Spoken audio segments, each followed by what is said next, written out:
Fala galera, hoje nós nos encontramos aqui em mais uma videoaula para vocês. E hoje a aula vai ser sobre os nervos cranianos. Para isso então nós temos esse modelo sintético aqui que vai mostrar a trajetória dos nervos cranianos. Bem como aí todas as suas porções aqui na região da face e lá no couro cabeludo.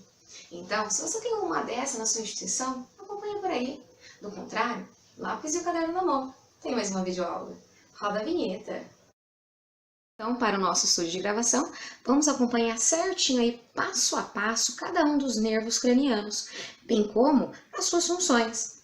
Primeiramente, vocês têm que parar para se perguntar por que é chamado de nervo craniano. Ele foi dado esse nome aí de nervo craniano porque eles emergem a partir aí de fissuras como essas daqui, ou mesmo através de forames. E além disso, eles são cobertos aí por bainhas tubulares, derivados lá das meninges cranianas, ok? E aí nós temos também como numeração desses nervos cranianos de 1 a 12 através de números romanos, não esqueçam disso. Começaremos lá então pelo nervo olfatório. Então aí, para quem está na dúvida, que nós temos o nervo olfatório com o seu bulbo e seu trato, mas nós temos que pensar aí quais são as fibras, que estão inseridas dentro desse nervo olfatório. Então os nervos olfatórios, também considerado como o primeiro par de nervo craniano, ele tem fibras sensitivas que estão relacionadas lá com o sentido especial do olfato. Esses neurônios receptores olfatórios, eles vão estar onde? Vão estar nada mais, nada menos do que lá no epitélio olfatório, na túnica mucosa olfatória, que está lá no teto da cavidade nasal. Esses prolongamentos aí centrais dos neurônios receptores olfatórios, eles vão ascender, vão subir através de forames da lâmina cribriforme. Então vocês estão vendo aqui, nós estamos cheios de buraquinho, vamos aproximar lá na câmera, olha lá, os buraquinhos lá no centro, aqui, lá no centro, ok? Então, ascendem aí através dos forames na lâmina cribriforme do etimoide para chegar aí aos bulbos olfatórios, Então, nós temos lá os bulbos olfatórios, ok? Na fossa anterior do crânio. Esses nervos aí, eles vão fazer sinapse, em neurônios nos bulbos. E os prolongamentos desses neurônios aí acompanham os tratos olfatórios, que seriam esses daqui, até as áreas primitivas e associadas aí do córtex cerebral, ok? Então tá lá, esses nervos olfatórios são constituídos aí por fibras sensitivas relacionadas aí com o sentido especial do olfato. Vamos agora então para o segundo par de nervos cranianos. No caso agora do nervo óptico, também considerado como o segundo par de nervo craniano, ele tem fibras aí sensitivas responsáveis pelo sentido especial da visão, E essas fibras aí do nervo óptico, eles vão se originar onde? Vão se originar de células ganglionares, lá na retina. Então tá aqui, eu vou estar dando origem a ele lá. Vou aproximar um pouquinho mais a câmera para vocês conseguirem, visualizarem com uma forma mais clara esse aqui, Tá vendo? Esse nervo aqui, ok? Então, as fibras aí do nervo óptico vão se originar lá de células ganglionares da retina. Essas fibras nervosas aí, elas saem da órbita através dos canais ópticos, E essas fibras aí da metade nasal da retina, elas vão cruzar para o outro lado do quiasma óptico. Depois, aqui no caso, vamos lá voltar novamente, o que vai estar acontecendo? Elas cruzam para o outro lado, no quiasma óptico, que seria essa estrutura aqui representada. Depois, essas fibras elas vão seguir através dos tratos ópticos, até os corpos geniculados do tálamo, onde fazem sinapse lá com os neurônios, cujos processos formam as radiações ópticas para o córtex visual primário, lá no lobo occipital. Então tá aqui, no caso, essas fibras aí, aonde elas estariam sendo originadas, no caso, aqui, ok?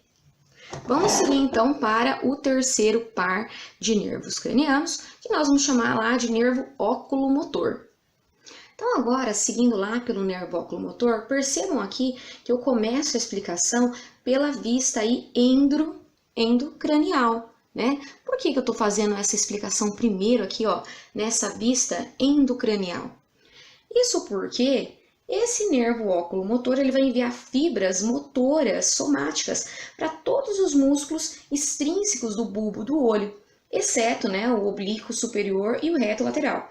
Esses nervos eles também enviam fibras parasimpáticas pré-ganglionares para o gânglio ciliar, né, para a inervação do corpo ciliar e do músculo esfíncter da pupila.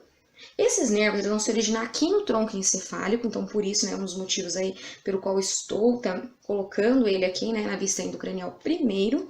Eles emergem medialmente lá no pedúnculo cerebral, e aí, no caso, eles seguem na parte lateral do seio cavernoso. Esses nervos aí eles vão entrar na órbita através de fissuras orbitais superiores e dividem, né, em ramos, né, superior e inferior. Olhem só, né, observando aqui.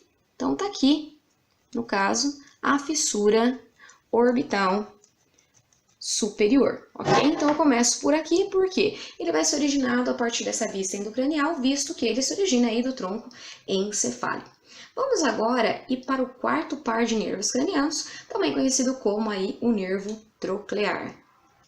Então, agora vamos seguir lá, né, no caso, para o nervo troclear, que fica aqui, ó, logo embaixo, né? Esse aqui, ó, certo? Vamos lá? Então, aqui, vamos seguir lá pelo nervo troclear. Então, assim, o nervo troclear, né, uma característica aí dele, ele envia fibras motoras somáticas aí para os músculos oblíquos superiores que abduzem, né, deprimem e giram medialmente a pupila. Esses nervos aí trocleares, né, podem pensar que são pares, um de cada lado, que só estou mostrando, né, no caso aí de um único lado, né? Então, aqui, esse aqui, ó, né? Vamos ver se na câmera pega certinho, ó, esse aqui, certo? Então, aí os nervos trocleares vão emergir ali na face posterior do tronco encefálico, então é o motivo aí pelo qual eu estou, né, explicando ele nessa vista endocranial. Esses nervos eles vão seguir, né, um trajeto intracraniano longo, e aí seguindo ao redor do tronco encefálico, que eles vão atravessar a dura mater, lá na margem livre do tentório do cerebelo, perto do processo aí clinoide posterior. Em seguida, esses nervos aí eles vão passar aí, né, pela parede lateral do seio cavernoso, no qual vão entrar na órbita através das fissuras orbital superior, né? Então aqui vocês podem estar observando, né? Vamos pegar a câmera aqui, ó. Essa aqui é a fissura orbital superior, né? Também pela fissura orbital superior que vocês viram lá o óculo motor, né, atravessando, ok? Pois bem, nós vamos agora entrar, né, no próximo, que seria o nervo trigêmeo. No caso aqui, então, vamos entrar no nervo aí que é responsável, né, pela face e por inervar o couro cabeludo. Um exemplo seria aí o trigêmeo, que é esse aqui, ó, tá? O nervo trigêmeo aí, ele é o principal responsável pela inervação cutânea sensitiva da face e da parte também aí antero-posterior, né, do couro cabeludo. O nervo trigêmeo ele vai se originar onde? Né? Lá na face lateral da ponte do mesencéfalo, né? Por meio de duas raízes quimotora e sensitiva. Essas raízes são comparáveis às raízes motoras, né, e sensitivas dos nervos espinais. No caso aí, os prolongamentos, né, desse nervo aí, né, vai me dar aí 3 divisões, que seria quem? A primeira divisão aqui, né, deixa eu só estar observando para vocês darem uma observada aqui na câmera. Então, essa primeira aqui, ó, que vai passar bem na fissura orbital superior, né? Esse aqui constitui o nervo oftálmico, certo? A segunda aí divisão, né, dessa trifurcação aí do nervo trigêmeo, eu considero aí como o nervo maxilar, que vai passar justamente, né, em um forame também, né, esse aqui, ó, que é o forame redondo, ele vai estar passando, e passando lá no forame oval, nós temos aí representado, nada mais nada menos, pelo nervo, né, mandibular com o seu componente sensitivo.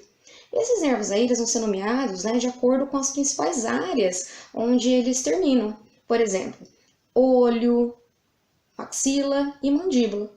As duas primeiras divisões, né, no qual estou me relacionando aí, que seria o nervo oftálmico e o maxilar, eles são apenas sensitivas. Já o mandibular, ele é o principal sensitivo, mas também ele vai receber as fibras motoras da raiz motora aí que supre principalmente os músculos da mastigação, ok? Então, vamos dar continuidade aí. Então, aqui vamos entender um pouquinho aí como o nervo olfatâmico, por exemplo, né, originado lá do primeiro par, né, que constitui o nervo trigêmeo, a primeira porção do nervo trigêmeo, ele está aí distribuído. Então, esse daqui, ó, só lembrando, né, que o nervo oftálmico, né, que é a primeira aí divisão do nervo trigêmeo, ele vai estar passando pela fissura orbital superior. Então, agora eu vou colocar aqui então a calota para facilitar aí o entendimento de vocês de casa, ok?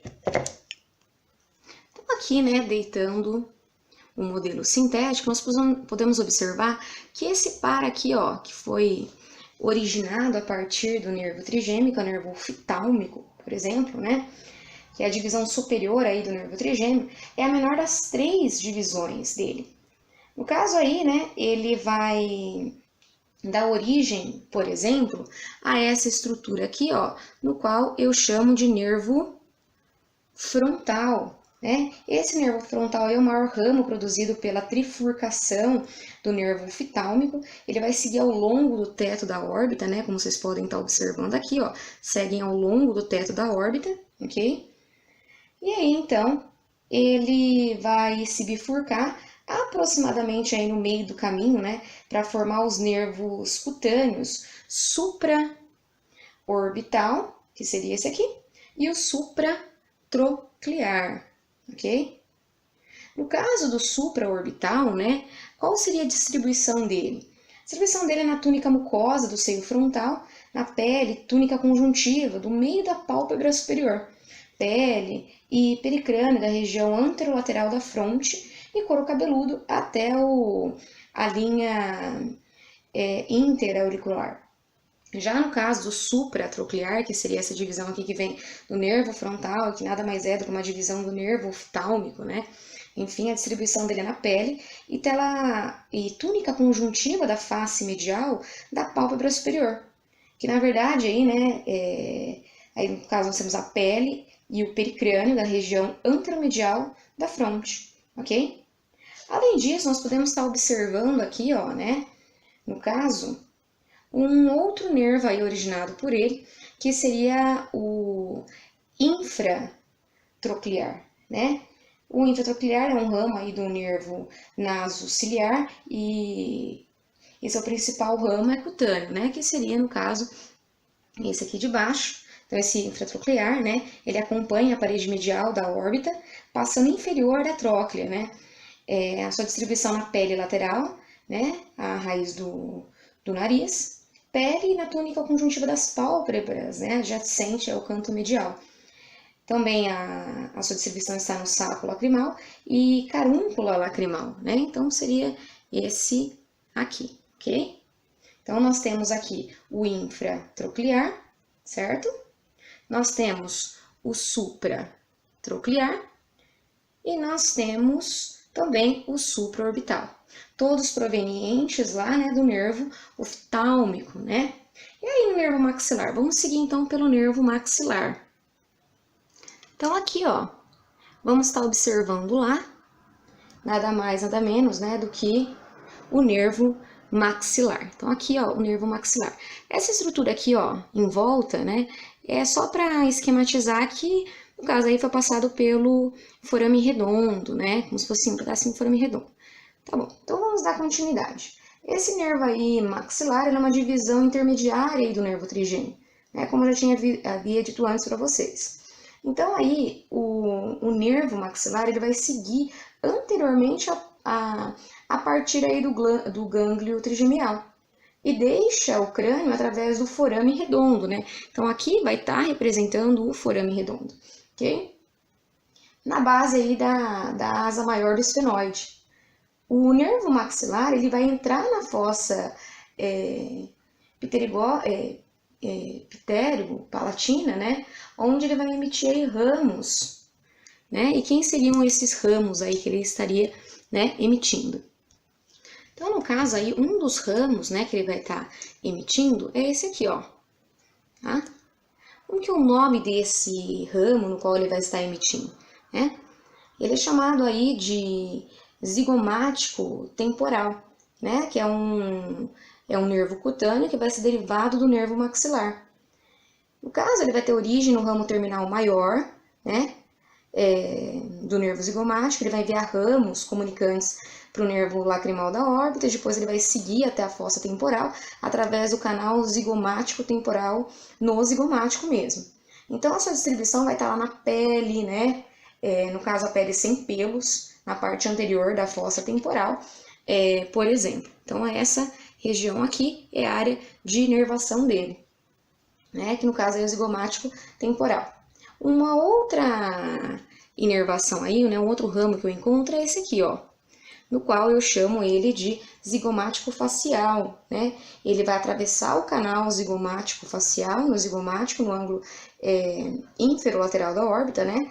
E a sua distribuição vai estar na pele, na proeminência da bochecha. Então, é esse nervo aqui. Além desse, né, a gente também tem esse aqui, ó, que vocês podem estar observando, chamado de infraorbital, né? Na verdade, a sua distribuição está na túnica mucosa do seio maxilar, nos dentes pré-molares, caninos e incisivos maxilares, na pele, na túnica conjuntiva da pálpebra inferior, na pele da bochecha, né? Então, é esse aqui, ó, tá?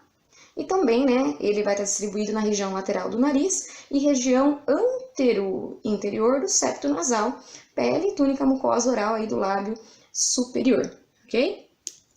Então, vamos lá agora para a terceira porção aí, né, originada a partir de um nervo trigêmeo, que é o nervo mandibular, né?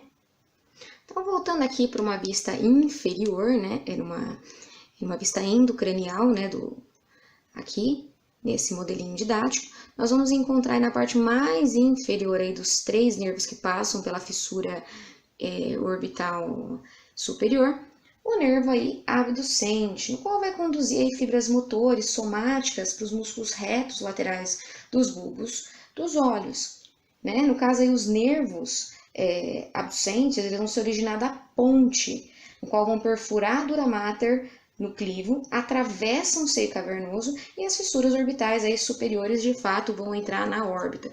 Então, aqui só lembrando as fissuras orbitais superiores, ok?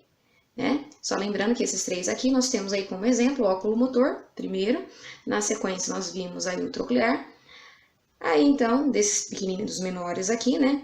E esse aqui então, o nervo abducente. Vamos então agora entrar lá no nervo facial, que é ele vai, no caso, enviar fibras motoras para os músculos estapédios, ventre posterior do músculo de gastro, estiloide facial e do couro cabeludo, né? No caso aí, ele vai estar se originando, né, na margem posterior da ponte, vai atravessar o meato acústico interno e o canal facial na parte petrosa do temporal. E aí, então, né, ele sai ali dessa estrutura aqui, né, no que nós chamamos aí de forame xilomastoide, que é o seu através desse forame, e seu principal tronco aí forma o plexo nervoso intraparotídeo, né, dando ramos aí chamados de temporal, zigomático, bucal e marginal aí da mandíbula, ok? Agora, no caso, vamos estar olhando agora aqui, ó, uma vista um pouco mais inferior, esse aqui no qual está representando o vestíbulo coclear. No caso aí, o vestíbulo coclear, ele vai conduzir fibras relacionadas aí com sentidos especiais da audição, do equilíbrio e do movimento, né? Então, os nervos aí originam-se do sulco, entre a ponte e o bulbo, ele vai atravessar o meato acústico interno e vai se dividir aí nos nervos coclear e vestibular. O nervo coclear ele é sensitivo para o órgão espiral, né, para o sentido da audição. Já o vestibular ele vai ser sensitivo aí para as cristas, né? No caso aí, o nervo vestibular é sensitivo para as cristas ampulares dos ductos semicirculares e as máculas aí do sacro e do utrículo. ok? Então, aqui tá dando para observar o nervo facial, o sétimo par, e o oitavo par de nervo craniano, que é o vestíbulo coclear. Vamos agora, então, entrar lá no glosso faríngeo, ok? Vamos seguir pelo glosso faríngeo. Então, dando quase finalidade aí à nossa inervação, né, craniana, nós temos esse primeiro aqui, ó, representando que está passando lá no forame jugular, o nervo glossofaríngeo, no qual vai enviar fibras motoras e somáticas para o músculo estilofaríngeo e fibras motoras aí viscerais para o gânglio óptico para inervar aí, né, para inervação da glândula parótida. O caso aí também envia fibras sensitivas para o terço posterior da língua, faríngeo, cavidade timpânica, tuba auditiva, o glomo e o seio carotídeo. Os nervos eles vão se originar lá na extremidade rostral do bulbo e saem do crânio através desse forame aqui, ó, jugular. Ele vai seguir lá entre os músculos constritores, superior e médio da faringe, até aí a fossa tonsilar e entra aí no terço posterior da língua, ok? Então, é esse primeiro aqui. Vamos lá, né, para o segundo, no qual representa o nervo vago. No caso, o nervo vago aí, né, ele, que está representado aqui, ó, é o segundo, né, da ordem aqui, esse é o segundo aqui. Ele vai enviar fibras motoras para os músculos voluntários da laringe e da parte superior do esôfago. Também ele vai enviar fibras motoras viscerais para os músculos aí involuntários, né, e as glândulas da árvore, por exemplo, né, tráqueo bronquial e esôfago através dos plexos pulmonares e esofágio. Também aí ele é responsável pela inervação do coração através do plexo cardíaco e também do sistema digestório através em torno da flexura esquerda do colo via troncos vagais. Os nervos vagos eles também enviam fibras sensitivas para faringe, laringe e vias aferentes aí reflexas dessa mesma área, né? Então, a segunda aqui, ó. Deixa eu aproximar um pouquinho mais a câmera. Então, ele origina aí, né, de 8 a 10 sadículas nas faces laterais do bulbo do tronco encefálico. Ele entra no mediastino superior posteriormente às articulações externo-clavicular e veias braquiocefálicas. Os nervos aí dão origem aos nervos recorrentes direito e esquerdo, então eles, a partir daí, né, por plexo esofágico, eles transformam-se nos troncos vagais anterior e posterior e continuam aí até o abdômen, né? Então, estão vendo aqui, ó, vamos visualizar através, né, do forame jugular. Aí, né, quase finalizando o 11º par de nervos, que aí então vem o nervo acessório, né? Então, esse aqui é o nervo acessório. O nervo acessório aí, né, ele envia fibras motoras somáticas para os músculos externo-cleidomastoide e trapézio. Eles vão se originar lá como radículas laterais da medula espinal, nos 5 ou 6 segmentos cervicais superiores. Vão ascender até a cavidade craniana através do forame magno e saem através dos forames jugulares, cruzando a região cervical lateral, onde as fibras proprioceptivas, né, e parador do plexo cervical se juntam aos nervos. Então, esse aqui, ó, tá? Eu estou visualizando aqui. E aí, para finalizar, vamos lá então para o nervo hipoglosso, né? Então, tá aqui, ó. Esse aqui é o nervo hipoglosso, certo? Esse é o nervo hipoglosso. Tem como função aí motor somático para os músculos intrínsecos e extrínsecos da língua, né? Caso é estiloglosso, ioglosso e genoglosso. Esse nervo ele vai se originar lá no bulbo como um nervo exclusivamente motor, por meio de vários radículos, e vai deixar o crânio aí através do canal do nervo do hipoglosso, né? Então, se vocês observarem, tá aqui, ó, né? Aqui, ok? Então, aí, após sair da cavidade craniana, ele se une a um ramo ou a ramos do plexo cervical que conduzem a fibras motoras somáticas gerais dos nervos espinais, C1 e C2, e fibras sensitivas somáticas do gânglio sensitivo espinal de C2. Essas fibras nervosas espinais, elas pegam carona, né, com o nervo craniano 12º, né, para chegar ao músculo ióide. E algumas fibras aí sensitivas seguem retrogradamente, né, para chegar aí à dura mater da fossa posterior do crânio. Tá? Então, esse aqui, ok? Vocês gostaram da videoaula de hoje? Não esqueçam, dê um like nos nossos vídeos e também se inscrevam no nosso canal. Ativem o sininho para acompanhar as próximas videoaulas. Até lá!